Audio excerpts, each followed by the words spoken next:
সমাধানের পথটা আছে। আপনি এই পরিস্থিতি বজায় রেখে রাষ্ট্রপতি বরাবর প্রধানমন্ত্রী এবং তার সরকার তিনি যদি পদত্যাগপত্র পাঠিয়ে দেন, এই সংকটের অনেকখানি সমাধানের জায়গাটা তৈরি হয়। বিরোধী দলগুলোর সাথে আলাপ আলোচনা করে সম্ভব স্বল্পতম সময়ে কবে নাগাদ এখানে জাতীয় নির্বাচন হতে পারে, মানুষ কীভাবে তার অধিকারের মধ্য দিয়ে একটা গণতান্ত্রিক পরিবেশে অবাধ বিশ্বাসযোগ্য নির্বাচন হতে পারে, সরকার যদি সে পথে যায়, এই সংকটের শান্তিপূর্ণ সমাধানের পথ আছে। জনগণের খাজনা ট্যাক্সের পয়সা দিয়ে তাদের বুকে রাবার বুলেট, সাউন্ড গ্রেনেড, ছররাগুলি এটা নিক্ষেপ করবেন না। এবং এটা বাংলাদেশের ইতিহাসের সবচেয়ে ন্যাক্কারজনক ছাত্র তরুণদের একটা প্রতিবাদ, শান্তিপূর্ণ প্রতিবাদ। মনে হচ্ছে বাংলাদেশ যেন একটা দখলদারি বাহিনীর দ্বারা দখলে আছে। তারা নিচে রাজপথে যখন রাষ্ট্র সহিংস হামলা করছে, গুলি করছে, মারছে, তখন হেলিকপ্টার দিয়ে সেখানে রাবার বুলেট এবং সেখানে গুলি ছোড়া হচ্ছে, সাউন্ড গ্রেনেড ছোড়া হচ্ছে, সেখানে টিয়ার শেল মারা হচ্ছে। এর জন্য আর ক্ষমতায় থাকবার কোনো সুযোগ, বাস্তবে কোনো অবকাশ নেই। আজকে আপনাদের মাধ্যমে আমরা আইনশৃঙ্খলা রক্ষাকারী বাহিনী সহ আমাদের এলিট বাহিনী সহ তাদের প্রতি আমরা পরিষ্কার আহ্বান জানাতে চাই যে তরুণরা রাজপথে, শিক্ষাঙ্গনে, বিশ্ববিদ্যালয়, স্কুলে, কলেজে যারা বুক চিতিয়ে যারা দিচ্ছে, তারা হয় আপনার সন্তান, আপনার ভাই, আপনার আত্মীয়। তাদের বুকে গুলি চালাবেন না।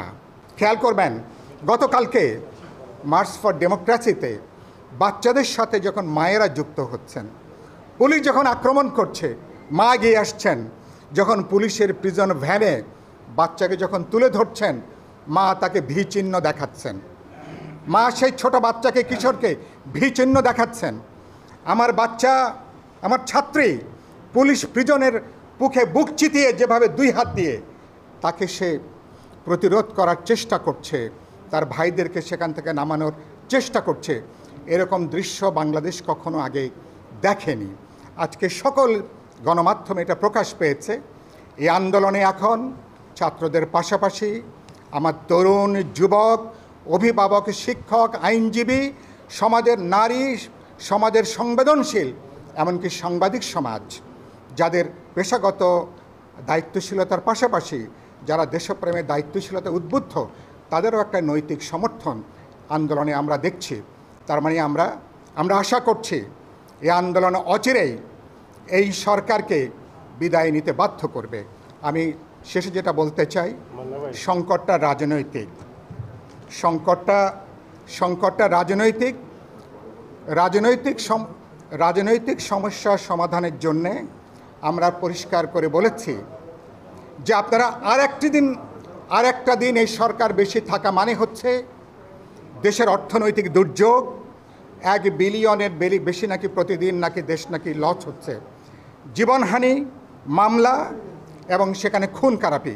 পাকিস্তানি জমানায় যেভাবে পাকিস্তানি সেনারা ব্লক রেইড দিয়ে যেভাবে মুক্তিযোদ্ধাদেরকে তারা ধরত স্বাধীন বাংলাদেশের 53-54 বছরে, এখন বিভিন্ন লীগ এবং পুলিশরা সেভাবে ছাত্র, তরুণ, যুবকদেরকে তারা ব্লক রেড দিয়ে তারা গ্রেপ্তার করছে।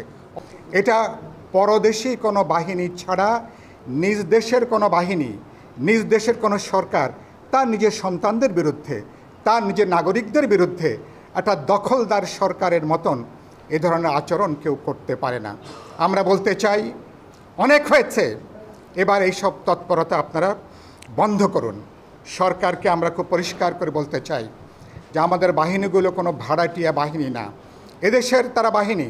সুতরাং এই বাহিনীগুলোকে জনগণের বিরুদ্ধে লেলিয়ে দেওয়ার কোনো সুযোগ, কোনো অবকাশ নাই। এবং আমরা শেষে আমি যে কথা বলতে চাই, সরকার এখন যে পরিস্থিতি, তার বিদায়ের শেষ দিনগুলো সরকার এখন তারা পার করছেন। অবিশ্বাস্য এটা। আমরা বলেছি এসব খেলা অবিলম্বে বন্ধ করুন। সরকারকে আমরা বলেছি